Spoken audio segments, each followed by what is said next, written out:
Shalom, selamat pagi. Mari kita memuji Tuhan.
Bagi kakiku, terang bagi jalanku.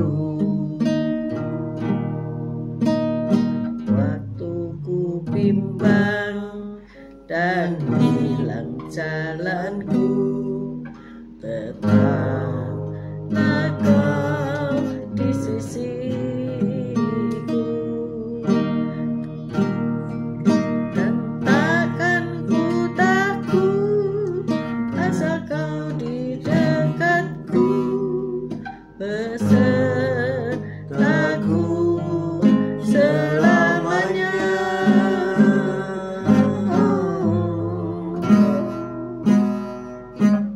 Firman-Mu pelita bagi kakiku, terang bagi jalanku.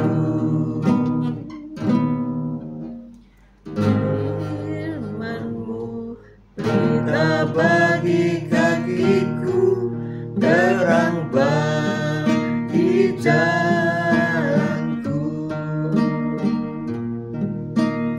Waktu ku bimbang dan hilang jalanku, tetaplah Kau di sisiku. Dan takkan ku takut asal Kau di dekatku, besertaku selamanya.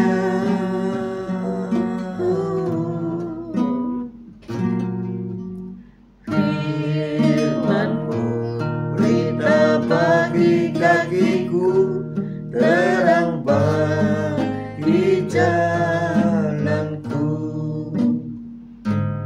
Terang bagi jalanku, terang bagi jalanku. Haleluya, Tuhan. Terima kasih Tuhan Yesus, Kau baik, Kau sungguhlah Kau sungguh sangat baik. Pagi hari ini Kau tetap menyertai kami dalam siaran kembali siaran renungan pagi hari ini ya Tuhan Yesus. Sebentar kami membaca firman-Mu, merenungkan firman-Mu. Kau buka hati pikiran kami agar kami dapat menerima firman-Mu. Berikan roh pengertian bagi kami agar kami dapat mengerti akan firman-Mu, dan berikan iman yang kuat bagi kami agar kami dapat melakukan firman-Mu di dalam kehidupan kami ya Tuhan Yesus. Kami serahkan kehidupan kami sepanjang hari ini bersama semua rekan-rekan peserta daripada renungan pagi hari ini ke dalam tangan-Mu, di dalam kuat kuasa-Mu, di dalam perlindungan-Mu, di dalam penyertaan-Mu, di dalam kasih-Mu, juga di dalam berkat-Mu ya Tuhan Yesus. Dan Kau tetap berikan kesehatan, kekuatan bagi tubuh kami agar kami dapat melayani Engkau lebih lagi. Dalam nama Yesus kami sudah berdoa dan mengucap syukur. Amin, amin, amin. Ya, Shalom, Tete Emi, shalom. Bu Saiman, Pak Saiman, Bu Viken, Pak Henry, selamat pagi. Bu Rani, Pak Franyanto, selamat pagi. Semua yang sudah bergabung, selamat pagi. Mari kita baca 2 Timotius 3 ayat 14 sampai 16. 2 Timotius 3 ayat 14 sampai 16. 2 Timotius 3 ayat 14. Demikian bunyi firman Tuhan. Tetapi hendaklah engkau tetap berpegang pada kebenaran yang telah engkau terima dan engkau yakini, dengan selalu mengingat orang yang telah mengajarkannya kepadamu. Ingatlah juga bahwa dari kecil engkau sudah mengenal kitab suci yang dapat memberi hikmat kepadamu dan menuntun engkau kepada keselamatan oleh iman kepada Kristus Yesus. Segala tulisan yang diilhamkan Allah memang bermanfaat untuk mengajar, untuk menyatakan kesalahan, untuk memperbaiki kelakuan, dan untuk mendidik orang dalam kebenaran. Amin. Amin, amin, amin, amin. Shalom Bu Anastasia, Bella, Bu Lastri, Bu Esther, Sulastri, good morning. Memahami Alkitab, apakah Anda membaca Alkitab ini setiap hari? Nah, ini Alkitab saya yang hurufnya cetak tebal-tebal ya. Maksudnya cetaknya fontnya gede-gede, jadi kita bisa gampang membaca. Alkitab pertama saya itu cuman sekian ya, jadi hurufnya sangat kecil, tapi waktu itu mata masih tajam ya, sehingga walaupun hurufnya kecil tapi tetap bisa saya baca. Selamat pagi Bu Foni, Pak Paulus Hartono. Bagaimana kita memahami Alkitab? Nah, seberapa penting sih Alkitab itu bagi Anda? Kalau sekarang di-download di gadget Alkitab milenial ini ya, mudah dibawa kemana-mana, ikut dalam gadget kita. Tetapi sadarkah saudara bahwa menerjemahkan Alkitab tidak semudah yang saudara kira ya?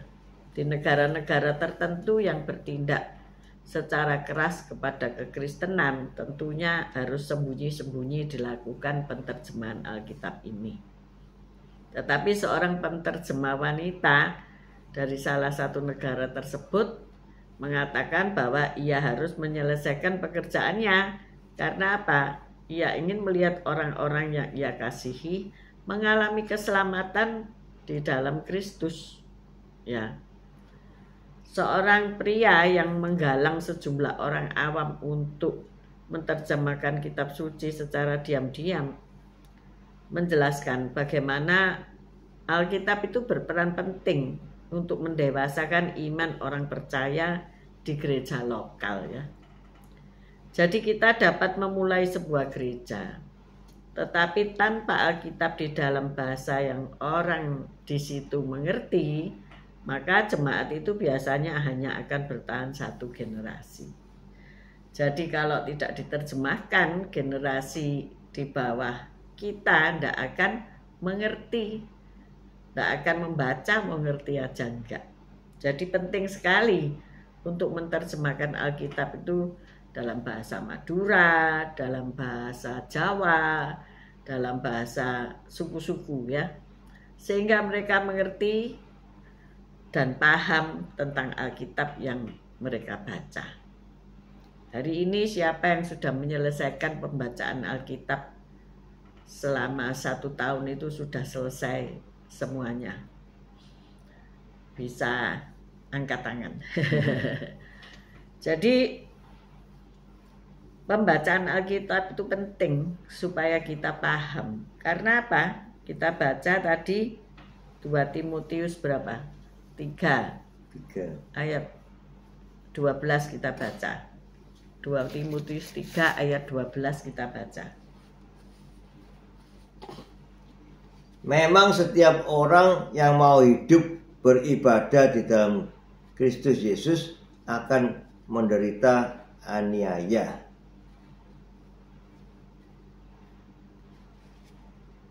Dua Timotius 3 ayat Ibrani 4 ayat 12. Ibrani 4 ayat 12.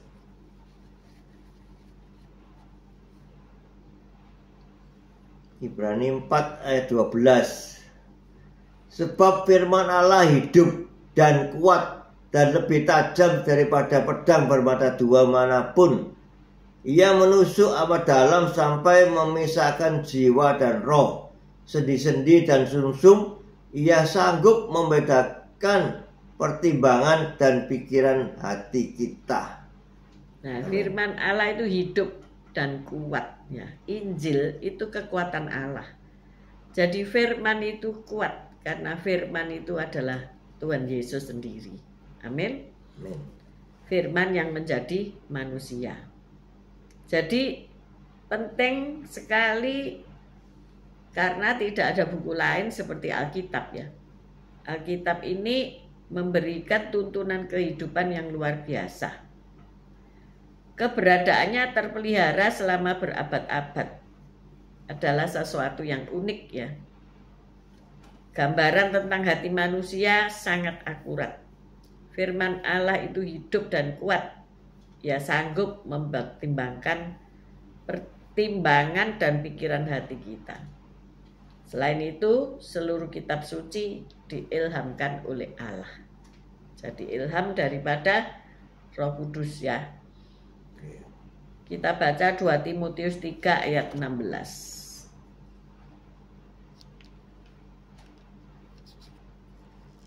2 Timotius 3 ayat 16. 2 Timotius 3 ayat 16. Segala tulisan yang diilhamkan Allah memang bermanfaat untuk mengajar, untuk menyatakan kesalahan, untuk memperbaiki kelakuan, dan untuk mendidik orang dalam kebenaran. Amin. Nah ini ya. Jadi tadi apa? Untuk apa? Mengajar. Pertama untuk mengajar ya. Yang kedua untuk menyatakan kesalahan. Yang ketiga untuk memperbaiki kelakuan. Dan terakhir untuk mendidik orang dalam kebenaran. Jadi ada 4 hal. Untuk mengajar, untuk menyatakan salah, untuk memperbaiki kelakuan, untuk mendidik orang dalam kebenaran. 4 hal ini yang kita akan peroleh manfaat dari baca Alkitab. Kalau kita mau mendidik anak-anak kita, tetapi kita tidak pernah mengajarkan ia untuk membaca Alkitab, itu nol saudara-saudara ya. Mulai hari ini, ajak anak-anakmu untuk membaca bersamamu ya. Mulai dari kitab Kejadian sampai dengan Wahyu, urut saja. Mereka harus membaca dari hari ke hari. Bangun lebih pagi, dibangunkan nanti. Setelah 3 minggu mereka akan bangun pagi sendiri dan mereka akan haus untuk membaca firman Allah ya. Lakukan, suami istri wajib membaca Alkitab bersama-sama. Itulah sebabnya di gereja kami tiap-tiap pernikahan diberikan sebuah Alkitab untuk dibaca bersama. Mungkin pada kenyataannya mereka baca lewat HP, tidak masalah. Tetapi suatu hari nanti Alkitab itu akan memanggil-manggil mereka untuk membaca, amin, untuk membaca bersama. Jadi itulah pentingnya Alkitab, untuk mengajar, untuk menyatakan kesalahan, untuk memperbaiki kelakuan, dan untuk menyatakan mendidik orang dalam kebenaran. Jadi yang pertama adalah untuk mengajar. Kita mengajar anak-anak, mengajar orang lain harus dari Alkitab kita ya. Mengajar jangan mencuri, jangan berzina, jangan berkata dusta. Itu semua ada di dalam Alkitab ya. Kemudian tadi menyatakan kesalahan. Kalau mereka berbuat salah, tegurlah dengan Alkitab saudara. Firman berkata bahwa engkau tidak boleh berbohong. Firman berkata bahwa engkau harus menghormati orang tuamu, ayahmu dan ibumu supaya lanjut umurmu di tanah yang diberikan Tuhan kepadamu. Hari-hari ini banyak orang homeless ya. Tidak punya rumah, tidak punya tanah ya. Mengapa? Salah satunya adalah karena tidak menghormati orang tuanya. Nah, ini penting ya.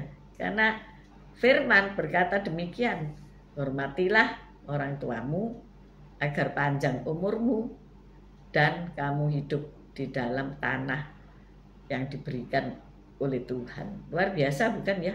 Ayo hari ini kita mulai baca Alkitab itu, sehingga jalan hidup kita ini lurus sesuai panduan di dalam Alkitab itu. Dan ketika Alkitab itu kita hidupi, maka akan terjadi sesuatu dalam hidupmu. Kelakuanmu akan diperbaiki. Benar nggak? Ya. Kelakuan orang yang suka bergosip, kelakuan orang yang menjahati orang lain, kelakuan orang yang keras akan berubah, ya, akan diubahkan oleh firman. Karena firman itu punya kuasa, ya. Firman itu punya kuasa, ada kuasa di dalam firman.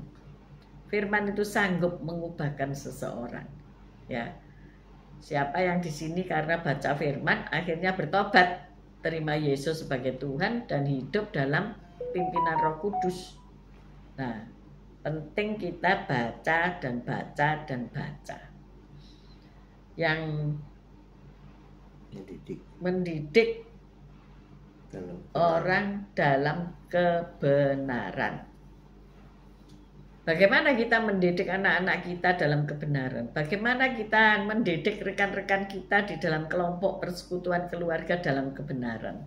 Seringkali orang belum bisa hidup benar, ya.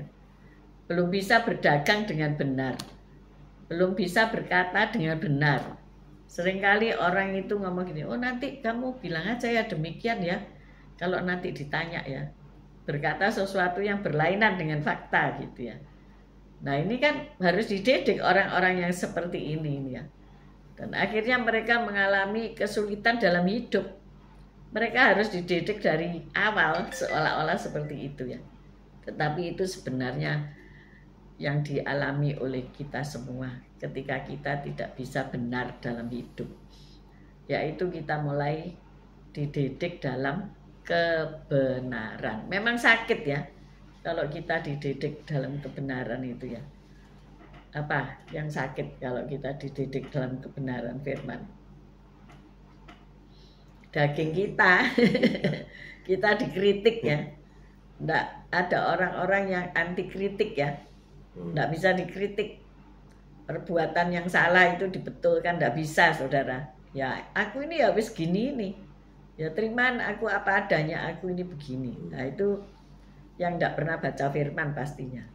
Karena firman itu memulihkan saudara ya. Memulihkan hati yang rusak ya. Hati yang berkeping-keping hancur lebur itu diganti dengan hati yang baru oleh Tuhan. Di dalam Yeskiel ya. Yeskiel 29. Tuhan memberi hati yang baru. Hati yang penuh kepahitan. Benci sama seseorang karena mereka sudah menyakitimu. Kemudian apalagi? Tidak bisa menerima keadaanmu ya, selalu ngomel, tidak pernah bersyukur ya, selalu melihat yang lebih baik, lebih indah, sedangkan hidupmu mungkin tidak seperti itu. Tidak pernah bersyukur saudara-saudara. Hanya firman yang bisa mengubah karakter buruk seseorang. Betul. Ketika engkau membaca firman, maka firman itu akan bekerja dalam hidupmu, mengubah ya. Setiap sel-sel dalam tubuhmu itu diubah. Yang suka tegangan tinggi jadi lebih rendah ya. Bu Foni selalu mengajar karena Bu Foni ini guru ya. Guru. Sehingga selalu mengajar anak-anak, cucu-cucu dengan firman. Karena kalau diberikan kata-kata penjelasan tanpa referensi dari mana kata-kata ini muncul, maka orang-orang itu, anak-anak itu tidak akan percaya. Tidak akan nurut saudara. Suatu hari satu contoh ya. Anak saya akan tinggal di Sydney, Australia. Di sana kan ada menjual lotre setiap minggu ya. Lotre itu undian itu ya. Nah dia berkata begini. Boleh nggak aku beli undian? Ya untungnya dia selalu tanya sama kami ketika belum nikah ya. Minta tuntunan dalam kehidupan. Saya katakan Nggak usah macem-macem. Oh, nggak boleh gini, nanti kamu gini, gitu. Waduh, kepanjangin saudara ya. Dan nggak ada buktinya nanti ya. Tetapi saya bilang begini, coba cari di dalam Alkitab itu ya. Ada ndak kata belilah lotre sehingga kamu menjadi kaya. Belilah lotre bla bla bla bla. Ada nggak? Nggak ada. Ya sudah, kalau nggak ada ya ojo dilakukan. Saya katakan begitu. Finish sudah. Jadi perbantan ndak akan ada.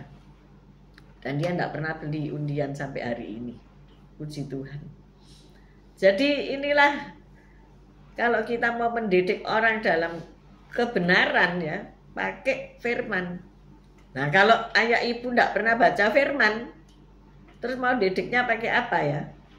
Karena ndak hafal firman ya, ndak tahu di mana letaknya.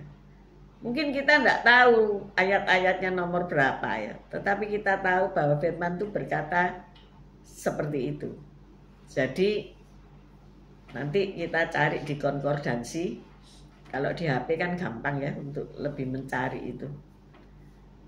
Ada ayatnya diberikan. Kadang-kadang saya diskusi sama anak saya itu, dia tanya, "Ma, ada tak ayat ini? Mengapa orang itu berlaku begini? Oh ya, saya carikan ayatnya. Dan akhirnya ia mengerti. Hari ini dia yang justru ngajar saya, saudara ya. Dalam firman Tuhan. Karena ya generasi sekarang kan canggih-canggih ya. Jadi dia menemukan hal-hal yang luar biasa dalam penggalian akan firman Tuhan. Hari ini ayo belajar firman. Siapa yang tidak mau baca firman ini rugi, saudara. Ini namanya makanya Alkitab. Ini ada seluruh kehidupan manusia ada diceritakan di sini. Dan bagaimana menghadapinya. Mungkin orang berkata, wong Alkitab kok cerita tentang dosa, tentang Daud berzina, tentang Samson berzina, dan sebagainya. Tentang Hosea yang harus menikahi pelacur, dan sebagainya. Inilah kehidupan manusia yang real ya. Bukan settingan. Tetapi sejarah menuliskan hal-hal demikian itu, hasilnya apa? Buruk atau baik? Ada semua di dalam Alkitab. Baca Amsal setiap hari. Ini mulai tanggal 1, mulai baca Amsal 1. Ya. Peraturan daripada gereja kami itu baca Amsal ya. Karena dengan Amsal itu akan mendidik orang dalam kebenaran, memperbaiki kelakuan orang ya. Rekan saya walaupun bukan seorang pendeta, tapi dia bilang saya selalu baca Amsal. Sampai tua pun dia baca Amsal, saudara-saudara ya. Dan itu yang membuat ia itu betul-betul punya penguasaan diri, saudara-saudara ya.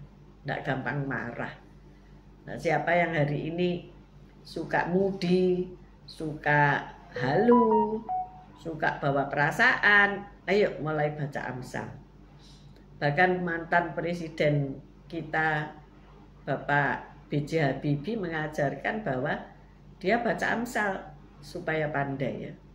Bahkan ada beberapa pemimpin negara kita juga menyatakan bahwa Amsal ya, ibarat dan Amsal itu berpengaruh dalam pendidikan kita semuanya. Amin. Ayo lakukan yang baik di tengah-tengah keadaan yang tidak baik, yaitu baca firman dan lakukan firman. Amin. Mari kita berdoa. Haleluya, puji Tuhan. Terima kasih Tuhan Yesus atas firman-Mu. Firman-Mu memang sangat bermanfaat untuk mengajar kita, untuk menyatakan kesalahan kita, untuk memperbaiki kelakuan kita, dan untuk mendidik kita dalam kebenaran. Sehingga kita bisa berlaku benar di dalam kehidupan kita ini. Karena Tuhan sudah memperbaiki setiap hari. Dia memperbaiki kelakuan kita sehingga kelakuan kita bisa menjadi baik. Terima kasih Tuhan Yesus atas pimpinanmu, bimbinganmu, dan atas firman-Mu yang kami baca setiap hari sehingga mengubahkan kehidupan kita menjadi benar. Terima kasih Tuhan Yesus. Haleluya. Amin. Kami berdoa Tuhan untuk para penerjemah Alkitab di negara manapun, agar mereka mempunyai kesempatan untuk menerjemahkan dengan tenang dan berhasil untuk mencetak serta mendistribusikannya ke negara-negara yang bahkan belum pernah mendengar Injil. Jika hari-hari ini dengan internet, maka jangkauan Injil lebih mudah dan diperluas sampai seluruh ujung bumi. Kami percaya bila semua itu sudah menerima Injil, maka Engkau pasti datang kembali untuk kedua kalinya. Tuhan, biarkan kami yang hidup bisa terangkat bersama Engkau di awan-awan, dan mereka yang sudah lebih dulu meninggal bisa bangkit kembali. Terima kasih untuk menerima hidup kekal selama-lamanya. Terima kasih ya Tuhan. Biarlah firman ini tertanam di hati kami, dan kami punya kekuatan untuk melakukan firman, karena hanya karena oleh firman-firman-Mu lah kami bertahan hidup dan kami mampu hidup di tengah-tengah dunia yang gelap ini. Terima kasih Tuhan, teristimewa kami bisa membawa terang untuk mereka yang tinggal dalam kegelapan. Oleh sebab itu, kami mengangkat kedua belah tangan kami untuk menerima berkat-Mu Tuhan. Tuhan memberkati engkau, Tuhan melindungi engkau. Tuhan menyinari engkau dengan wajahnya dan memberikan engkau kasih karunia. Tuhan menghadapkan wajahnya kepadamu dan memberikan engkau damai sejahtera. Terimalah berkat dari Allah Bapa, Putra, dan Roh Kudus, berkat kasih, sukacita, damai sejahtera, mulai pagi hari ini sampai Maranatha Tuhan Yesus datang untuk kedua kalinya, bahkan sampai selama-lamanya. Mari yang sudah menerima berkat Tuhan katakan bersama, amin, amin, amin. Tuhan Yesus memberkati kita semua. Haleluya, amin. See you tomorrow guys. Selamat pagi Bu Titi.